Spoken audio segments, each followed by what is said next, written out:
Bueno, primero hay unos elementos que es importante recordar a la gente en términos históricos. En los años 80, cuando el crash del año 87, incluso en la reciente crisis, puntualmente, nosotros vimos de alguna u otra forma cómo cuando se estaban tocando niveles aparentemente técnicos de soportes, es decir, donde el mercado iba a la baja y se rompían esos, digamos, los niveles,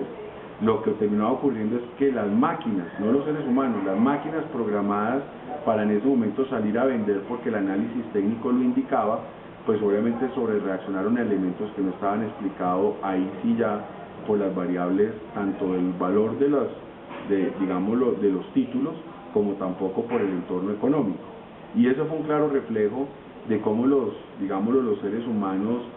así como somos en efecto complejos en nuestros sentimientos, pues tampoco puede el análisis técnico simplemente tratar de interpretar de manera tan sencilla la psicología humana. Otro ejemplo también muy importante, histórico, es cuando pensábamos que estábamos en una nueva economía, finales de los años 90, terminando el siglo XX, y vimos cómo lo que le había tardado, por ejemplo, a un índice bursátil como el Dow Jones, 70 años alcanzar, lo había logrado el Nasdaq en menos de 10 años. Y principalmente el elemento que había detrás era principalmente una justificación entonces técnica, era que el mercado encontraba de alguna u otra forma que con la nueva, digámoslo, economía, pues estaban más que justificados los sentimientos y las expectativas de esos elementos de exuberancia, que en su momento incluso Greenspan llamó exuberancia irracional. Y lo que encontramos fue puntualmente luego un descenso de casi 70% de los valores del Nasdaq,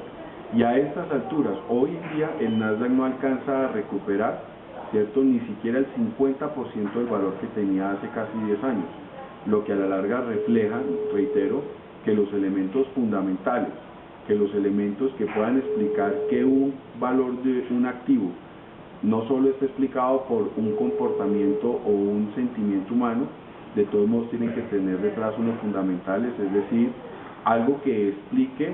por qué ese valor es sostenible, tanto bien sea una empresa o bien sea una variable económica y un entorno económico. Por último, hoy en día todavía tenemos, incluso en la reciente discusión, por ejemplo, de tasa de cambio en Colombia,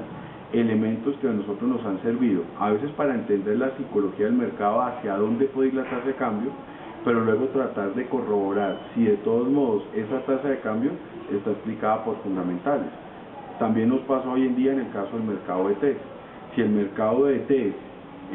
que puede tener algunos elementos por momento técnicos en su reacción durante una parte del 2009 y 2010, también tiene una explicación fundamental. Y eso nos sirve a nosotros puntualmente para entender hasta dónde puede ir un activo, pero luego preguntarnos si es sostenible o no. Y en ese orden de ideas darnos cuenta que el análisis fundamental, complementario con el análisis técnico, es de lejos una mejor herramienta que el análisis técnico por sí solo.